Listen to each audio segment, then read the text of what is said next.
What's going on, everyone? Welcome back. FantasyTeamAdvisors.com, bringing home the bacon. MLB DFS video. It is hump day. It is Wednesday. It is April 14th. And we are back with another video chock full of everything. If you guys saw yesterday's video, you saw what we brought to the table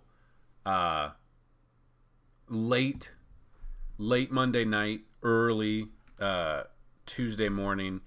And that was an MLB and NBA DraftKings Optimizer, which I'll kind of show you real quick just to kind of just touch base before we move on. As you know, with DraftKings, for most optimizers, you have to do your own input. That's why with our optimal lineups, we weren't able to give full lineups anymore. DraftKings reached out nicely and threatened some stuff. So we had to, you had to do your own, like at least two of your own inputs to make it what it is. So we are trying out an optimizer. If you guys like it, if you guys subscribe and use it, we will get it going. It's in beta right now. You guys can check it out. We actually built our lineups with it yesterday. I compared it, and it did really well. So super excited for it. Just to kind of walk through real quick. Let's you gotta see a little bit better on the screen.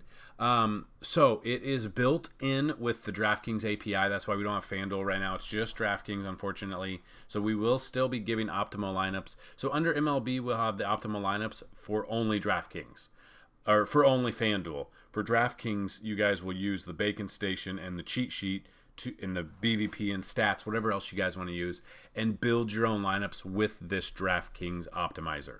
So this is, you can see, just to kind of look at it, drop down menu here, you got the Tuesday only slate, the early slate, the main slate, the night slate.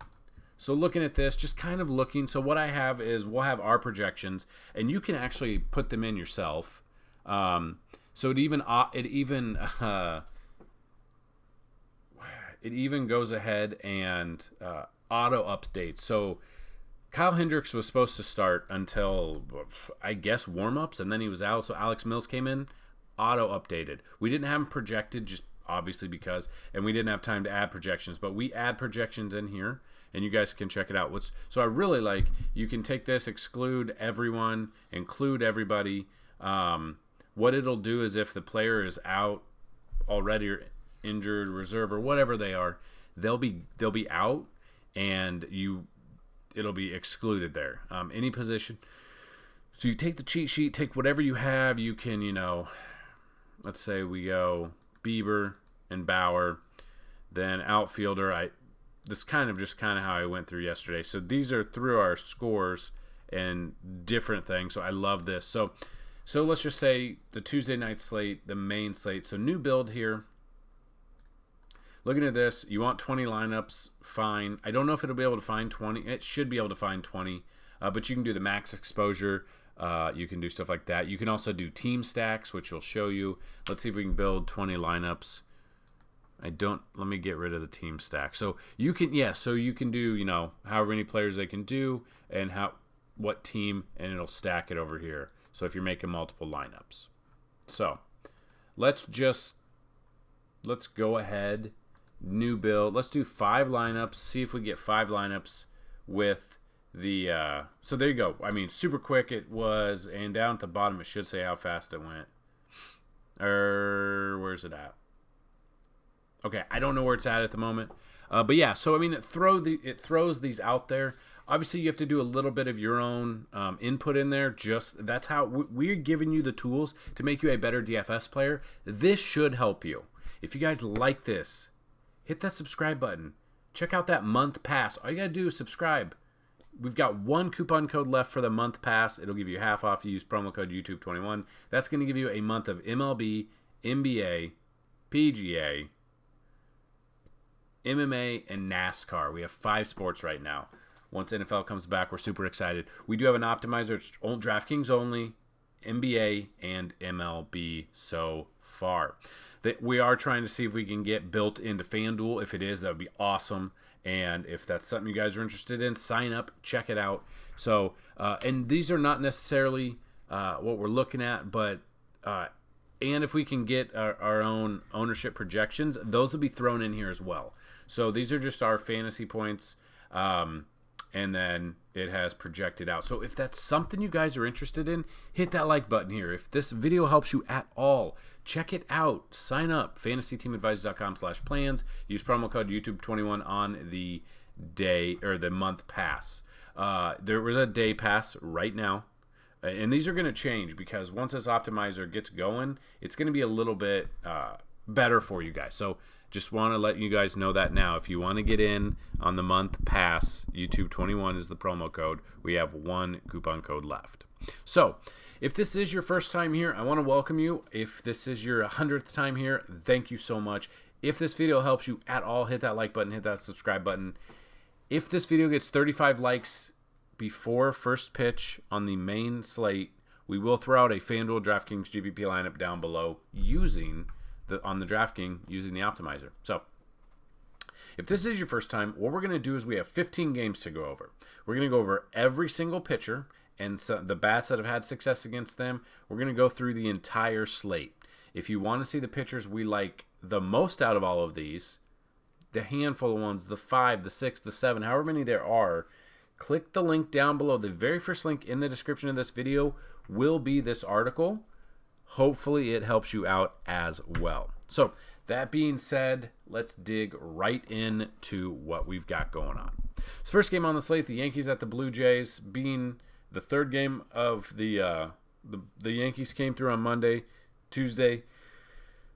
I don't know. I was watching the game. The home plate umpire in this game on Tuesday night might have been the worst. Might have been the worst umpire. Crazy, absolutely crazy. I mean, he was calling balls he's calling strikes 7 inches off the plate. It's just nuts. This matchup right here, Corey Kluber versus Ross Stripling. Kluber against the Blue Jays, 35 plate appearances, 25.7 K percentage, 226 batting average against him. Looking at the batters who's had success against him.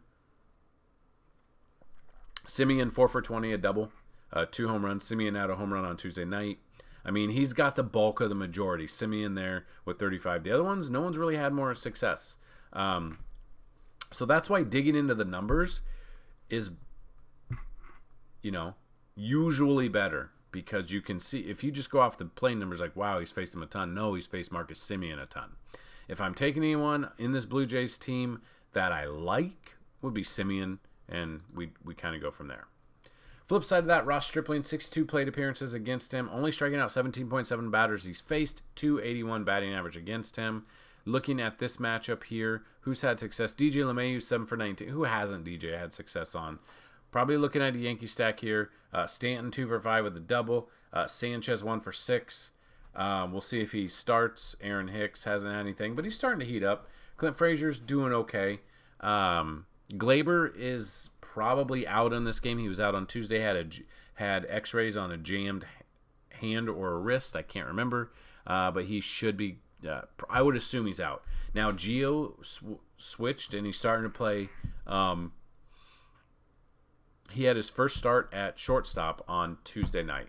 So if he plays, I don't know if it's going to be, if FanDuel will do that, if at a certain amount of games he'll be eligible at third and short. We can kind of see, which will be awesome. I know Yahoo, I think it's 7 or 20 games at the position, and they'll change it. I don't know what FanDuel will do.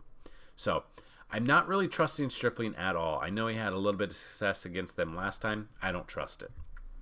Next game, Nats at the Cardinals. Joe Ross versus Adam Wainwright. Ross, 22 plate appearances, a 222 batting average against him. The Wainwright here, 284 plate appearances against him. 304 batting average, 16.5 K. I don't like Joe Ross here. I don't see how I'm going to have any exposure to him. Looking at this, I mean, a lot of people have seen Wainwright. Castro, while he was with the Cubs for so many years, 14 for 48, 2 doubles and a triple, only 4 Ks. Zimmerman, 15 for 42, 6 doubles, 3 home runs. Ryan Zimmerman's batting .357 against him. Schwarber's 5 for 23, again being on the Cubs. 5 hits, 1 double, 1 home run. Jordy Mercer, 8 for 32, 1 double, 2 home runs. Josh Harrison, 11 for 31, 2 doubles, 1 home run. Josh Bell, 7 for 23, being in the NL Central with the Pirates. 7 for 23, 1 hit, or 1 double, 1 home run. Hernan Perez, 7 for 18. I mean, there's a lot of people that have batted over 300 in multiple plate appearances, a hefty size of plate appearances. Looking at that, definitely looking at a Nats stack there. And I mean, with some of these names, you can get them for pretty cheap. So that is definitely something I'd be looking at. Be looking at a Nats stack against Wainwright. I don't trust him. I don't really trust him at all. Cubs at the Brewers. Jake Arrieta versus Corbin Burns. I think this might be a pitcher's duel. Arrieta against the Brewers. 92 plate appearances, 16.3 K percentage, 270 batting average. He's been decent for us this year so far, at least on DraftKings SP2. Corbin Burns, on the other hand, I mean, he's been dominating. Just looking at what he did. Let's see.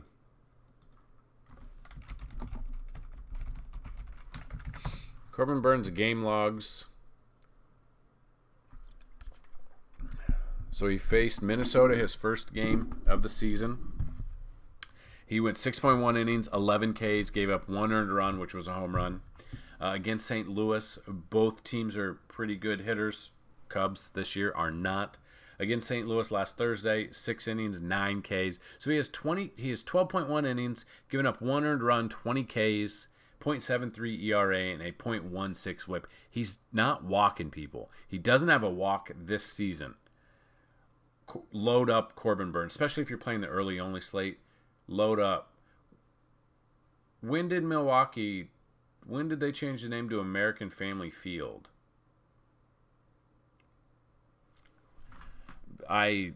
Okay.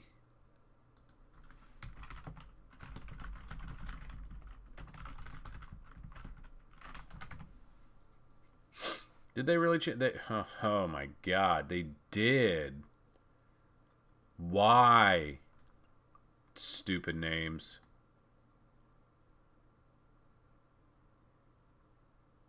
Wow. Stupid corporate America. American Family. Get out of here. Call it Tampax Field. Anyway, Corbin Burns, love him. Cash, Arrieta, GVP. Angels at the Royals. You got Griffin Canning versus Brad Keller. Now, I'm not saying Griffin Canning is the same type of pitcher as Alex Cobb, but the Royals aren't good. That is a fact. Looking at this, 15 plate. I mean, he hasn't seen him a lot. I don't mind that. Looking at Griffin Canning, looking at his game logs for this season,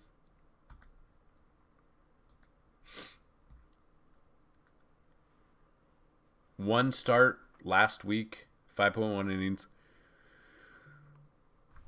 Gave up 4 earned runs on 2 home runs against Toronto. He should have a better outing. This is Pitcher's Park at Kauffman. Brad Keller, on the other hand, 32 plate appearances, 407 batting average. I'm loading up on the Angels. The Angels are going to be a stack all the time for me this year, it would appear.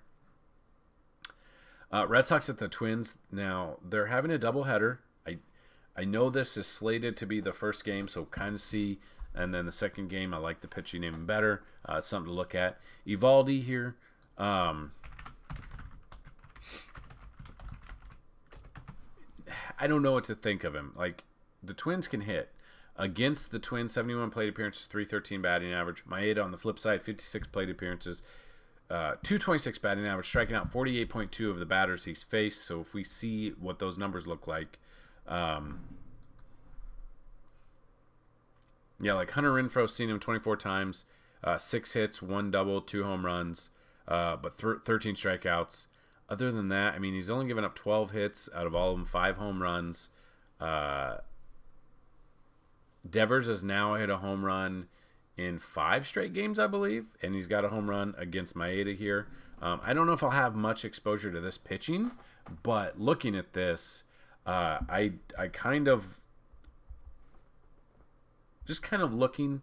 I would probably take the bats in this one. Evaldi has been up and down in 2 starts. His first start against Baltimore, 5.1 innings, 4 Ks, 1 earned run. He got the loss. Tampa Bay last Wednesday, 7 innings, 7 Ks, 1 earned run. Coming in at 1.46 ERA, I think the numbers might say something else at 313. I think he would be a great GPP option, a pitcher. I don't trust him in cash. And early only, probably only playing GPPs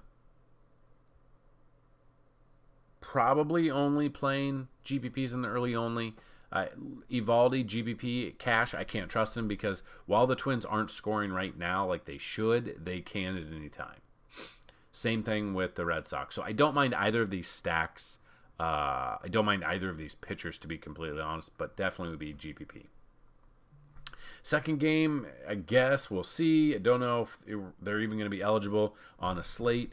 Erod versus Berrios. Erod coming back after missing all last year and did a start against the Twins, 75 plate appearance, 270 batting average. Now, he's a lefty, and the Twins should be able to hit them. Now, Nelson Cruz was scratched on Tuesday. Kind of pay attention to that news. That is obviously a power pitcher.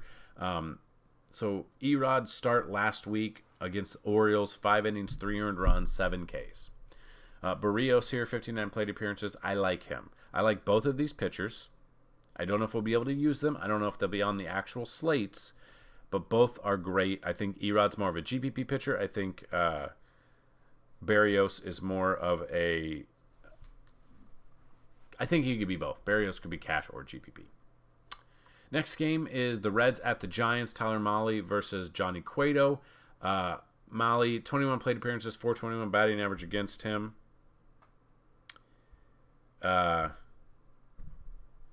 Then we've got, I mean, that's not a lot. It's probably, looking at this, probably one batter.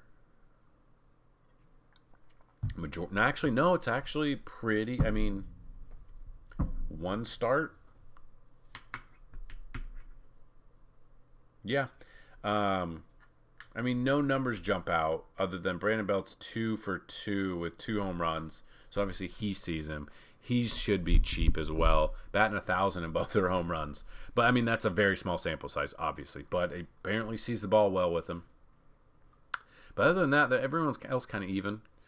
Then we jump down to Johnny Cueto against the Reds. It's hard to take a pitcher against the Reds right now. 55 plate appearance, 21.8% of the batters he's faced. He's K'd, a 245 batting average. The batters that have had success against him, I mean, Castellanos is only 1 for 10, but he's been on fire. Joey Votto's 3 for 10 with a home run. Moustakas 4 for 8 with 2 doubles and a home run. So I really love Moose here. I'd be looking at taking Moose, Votto, Barnhart, Castellanos, and rolling with a Cincinnati stack there. Padres at the Pirates. You got Joe Musgrove versus Tyler Anderson. Musgrove, obviously, it's unless you've been under a rock, is coming off of his no-hitter on Friday night. Now he gets a terrible Pirates team. The problem is he threw 100-plus pitches in that game. I don't know what we're looking at there. I don't know if he's going to be on a pitch count. I don't know if he's going to be tired. We've seen that before. They go out and then they get shelled the next game. But again, it's still the Pirates. Flip side of that, Tyler Anderson, 68 plate appearances, 262 batting average. He is a lefty. I would be looking at righties here. I'd be looking at Will Myers. Well, let's just look at it. Will Myers, 3 for 16, no home runs. Eric Hosmer, lefty on lefty, 5 for 14, a double and a home run. Machado, 3 for 11 with a double. I don't mind that. I like Machado. I think Profar is a cheaper option. Cronenworth seems to always be hitting when we take him or don't take him. So that's what I'm looking at. Definitely looking at Musgrove here. GPP only because I don't know if we can, how much we can trust what we'd be getting out of him. I feel like he went so long that we might be seeing a shorter outing out of him. I could be completely wrong, but let's just kind of see. Again, though, I really like him over Tyler Anderson. Nothing is appealing about Tyler Anderson to me in this game at all. Nothing. Mariners at the Orioles. Justin Dunn versus Matt Harvey. I don't want anything to do with either of these. I was gonna say I'm surprised Matt Harvey's still in the league or with Baltimore, but it's Baltimore. Harvey has faced his 2 starts this season. The Red Sox both starts. First start, 4.2 innings, 2 earned runs, 4 Ks. Second start, 5 innings, 4 earned runs, 5 Ks. I mean, his Ks are up there, but I mean, he's still a 5.59 ERA, only 9 Ks total, and 1.55 WHIP. So I'm probably not looking at either of these. If you want to throw in, GPP, like super contrarian GPP, Matt Harvey, okay, but he's got, you'd love to get 6 innings out of him, get some more Ks. I don't know if I'd be trusting Justin Dunn just because Baltimore's been hitting pretty well. Next game, the Tigers at the Astros. Michael Fulmer versus Lance McCullers Jr. Fulmer, 47 plate appearances, a 279 batting average against him, 12.8 K percentage. And Lance McCullers, 28 plate appearances, a 333 batting average, striking out 35.7 of the batters he's faced. McCullers has been one of those guys where I've tried to draft him on my season long, and it's worked. Yes and no, I guess. But kind of just looking at that, McCullers has 2 starts this season, has faced Oakland both starts. His first start, 5 innings, 7 Ks. His second start, 5 innings, 6 Ks. Coming in 1.8 ERA, 13 Ks, 1 WHIP. I don't mind that. Tigers are bad. But again, Tigers can hit. We've seen that in the past. We've seen that happen. So looking at that, Fulmer, I don't mind either of these pitchers. As you know, with the Astros are a good hitting team. They've just, floundered a little bit. Flip side of that, Akil Baddoo has just been raking for the Tigers. He is a GPP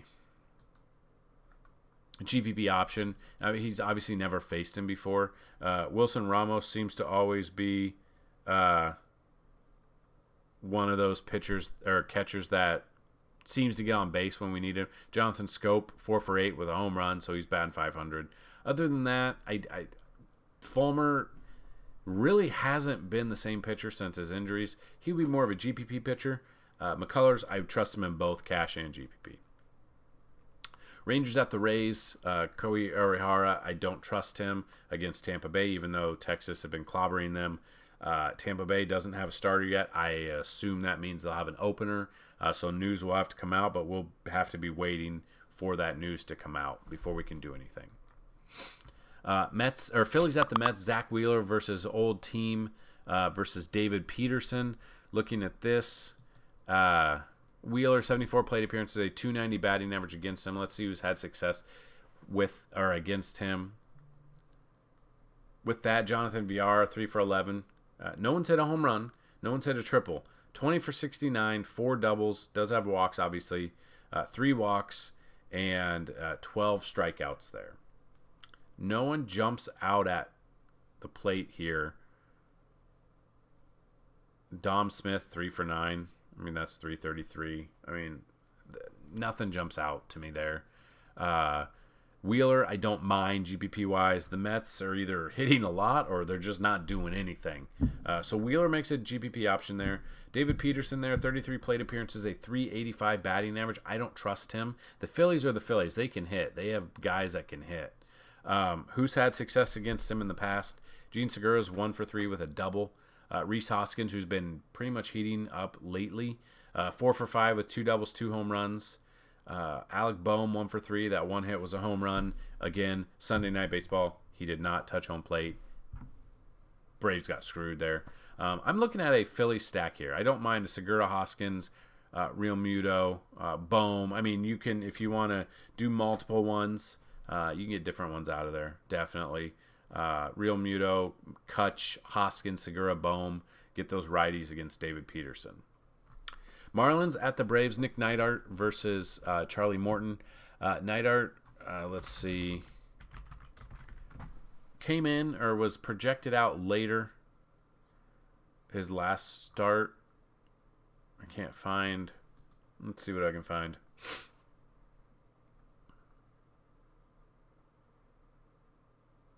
Had 3 strikeouts in one game.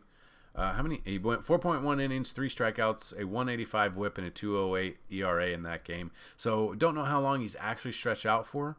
And that was against the Mets, I believe. I don't think I'll have any exposure to him. But looking at Charlie Morton here, 29 plate appearances against the Marlins, a 321 batting average. So obviously it looks like a lot. But looking at Charlie Morton, his game stats here, is this his second? This will be his third start. He faced the Phillies the first 2 times. On his first start, 5 innings against Phillies, he had 5 Ks.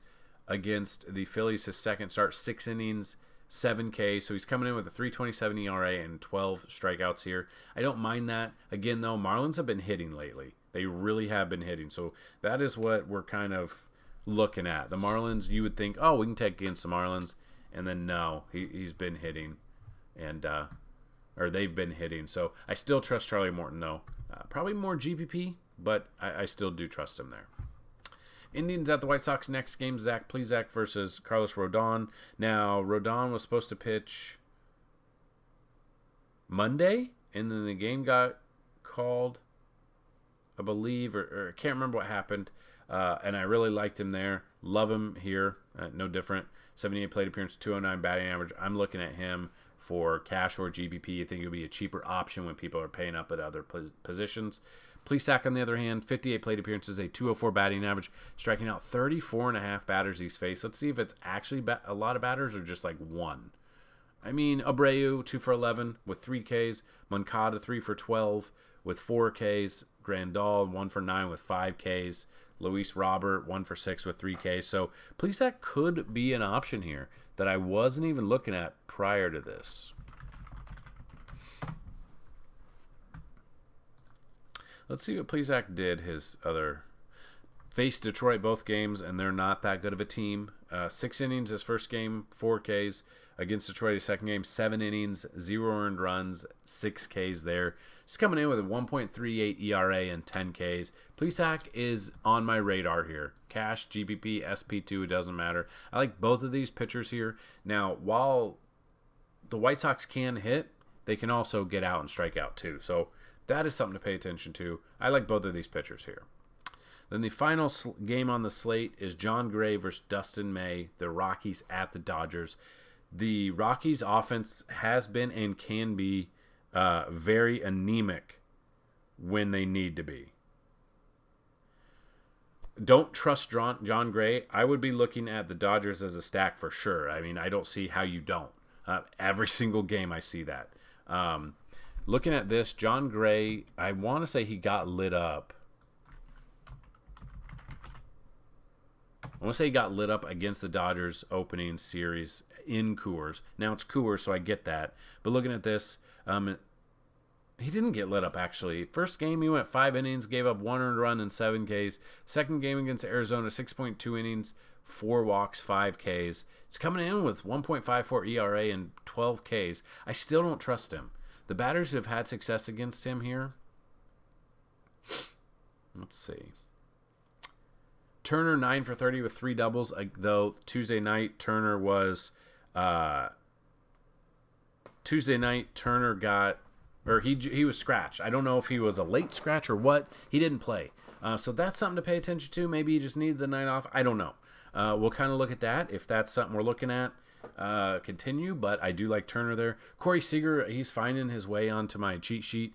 Core plays and optimal lineups almost every single night. Corey Seager, 9 for 24, 3 doubles and a home run. I love him there. Muncy, 4 for 17, 1 double, 1 triple, or 2 home runs. Muncy can be different places. He's first, second, and third eligible on Yahoo. I think he's second and third on FanDuel. Might be more. I don't know. AJ Pollock is a cheaper option, 7 for 20 with 5 doubles since Bellinger's out.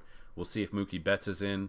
Chris Taylor could be an option. So, again, I'm not stacking the Rockies. I would be stacking the Dodgers here, for sure. For sure.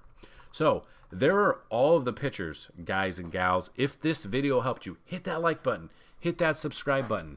Tell me, what would you like to see? Do you think the Optimizer would be good? Check it out. FantasyTeamAdvisor.com/plans, and hopefully we can help you out as well. If you want to see the top BVP plays, click the link down below. We do have them there, and we also have them right here. MLB Daily MLB BVP here. That's most of these, the stats and the BVP are updated in the morning, or they will be updated by lunchtime, whatever time lunch is for you. They should be updated. That being said, as you can see, this will be updated as well, and apologize for that.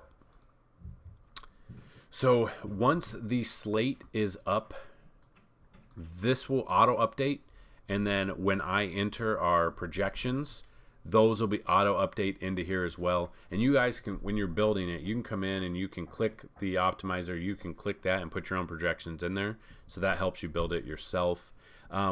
In the article as well, we will go over if there's any weather concerns too. So looking at weather concerns, that does play a factor in these games.